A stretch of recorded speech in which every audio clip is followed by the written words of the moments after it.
ए बाबू ले हंसू यो काहे रे ले हंसू सर दे इधर उधर कराव करा सर दे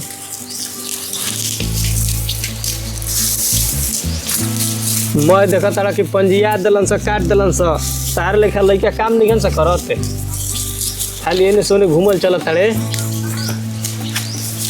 आऊ कहा बारे छोटा का सुतल बा मोबाइल चलावता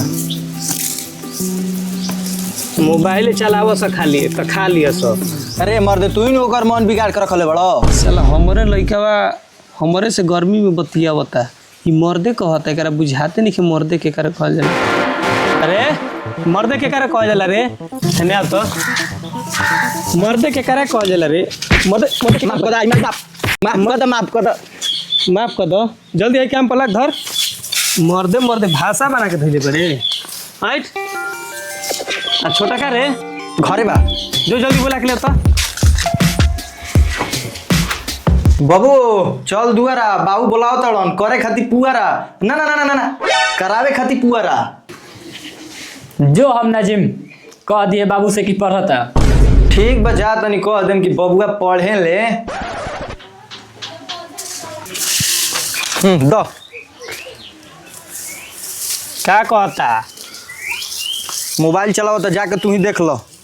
हमारे जाके पड़ी हाँ धर हम जाता नहीं तो देख लेते नहीं दो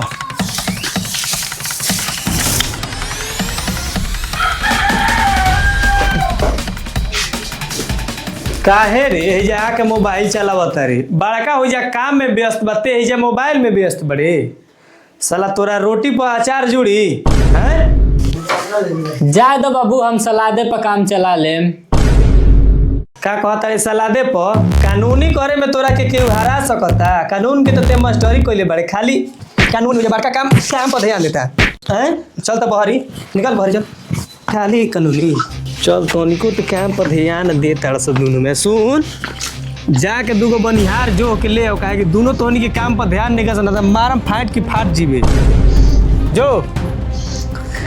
ठीक बाबू अब कोनो काम नहीं खेनू अरे पहले ही कामवा कल ना तो मारम की बत्तीसी भरक जाए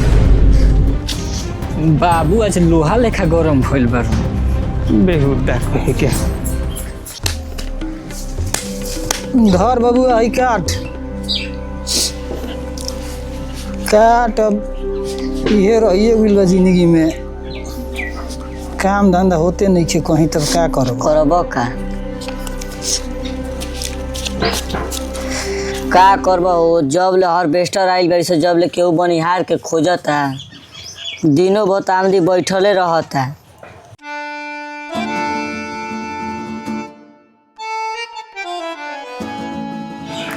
क्या करब हो कहीं कामो धंधा नहीं खे लौकत अच्छा ए भैया दूगो बनिहार के काम रहे हाँ बेकारे में मरता मनी के बैठल जा बोला भैया खाली बन जा चलो लोग ना हमार बाबू भी तो क्या करे हो सही बैठला के अनमाना खेलत रही जा काम के करे के बा हो का करे के बा अरे तनी बोझा उझा बांधे के रहे चलो हो चल यार तो ठीक हई तो फेकला का खतीरा चला मारे आय क्या वैसे करता चलो आई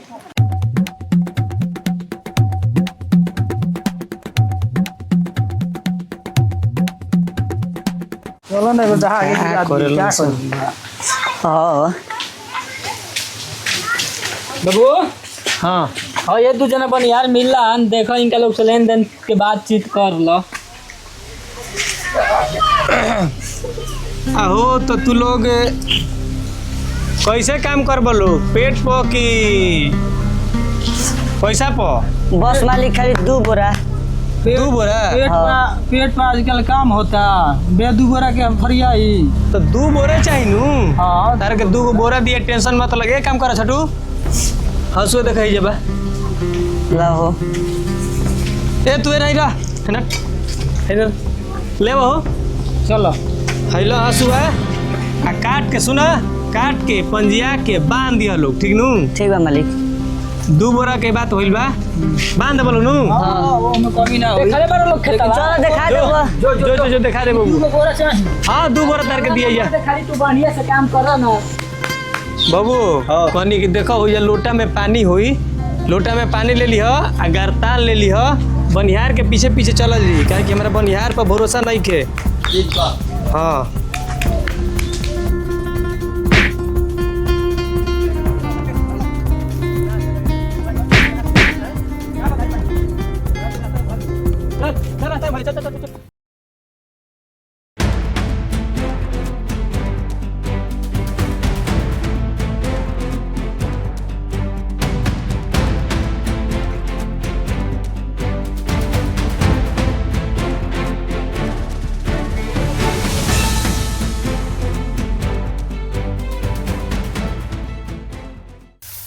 ए मर्दा संग जानू तो रोज के रोज काम पर जाता कचर बचर कैले रहेलन, जबे न तबे मारे लगत हन छोट गुने। अब ले हम सियान रहते नु तो इनका के धोवत भइल रन बड़ा का तेज। का देरी कैले बड़ ले अब अपन जवा का बड़ाई रहेलन मन तो तू घर में का घर डाले तो बड़ाई रहेला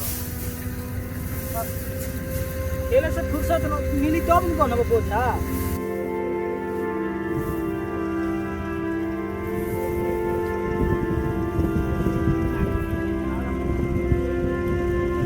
काला सुखत पानी बड़ी प्यास लागल मांग पनिया लागत कुछ बोलो तरस बे छोरा उन्हें पानी उन्हें मांगत थी सर काम के ना काज के दुश्मन नाच बबुओ पानी ले है एक लोटा तो सुनो तड़ा भाई। अंदर से हाथ यार के को था खाली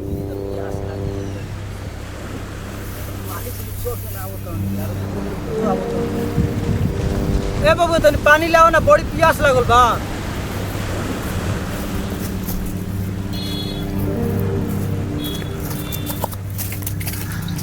ए बेटा कहाँ लौटा रे? बनिहार खतिर डिस्पोजल घरे धइल वो हमें ले जाके पानी दिए।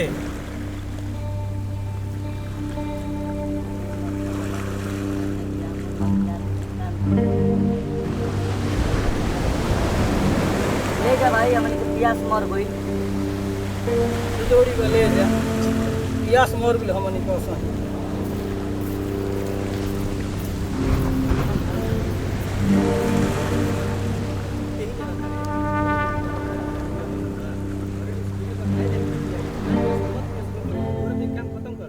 हाँ तू कहो तब मालिक कुछ दिन लड़कन का चूड़ा चाउर के हो जाओ। अरे मोदी तो ठाकुर आगुल नहीं करत है तो एक काम करो, ए इनके के एगो पांजा दे दिए, एगो पांजा में हो जाई। 6 महीना से मालिक हम बार काटत तनी, अब देखी रहे समझी। एक दो पांजा इनके के बढ़ा के दे दिए लोग। ठाकुर बड़न 6 महीने से बाहर काटल में बेचारे फ्री में दे दिए। जा ले लिए, जा जा जा जा जा जा। अरे मतलब चला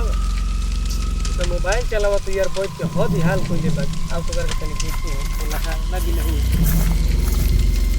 अरे तो ते हेजा बैठ के मोबाइल चलावा तड़े, घर आहू ते मोबाइले चलावा तड़े, हेजा खेतों में मोबाइल चलावा तड़े।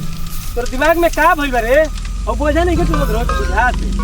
देखा बाबू अब हमारे से काम उम होई ना, हमारे के चैन से जिंदगी जिए दो। हम सोचता नहीं कि हम अस्थिर रही। तोरा चैन के जिंदगी चाहिए रे। इधर देखा तेरे कितना बर्तन के बाप से बतिया बता। हम का करी? ये ऐसे ना सुधारी, ऐसे ना सुधारी।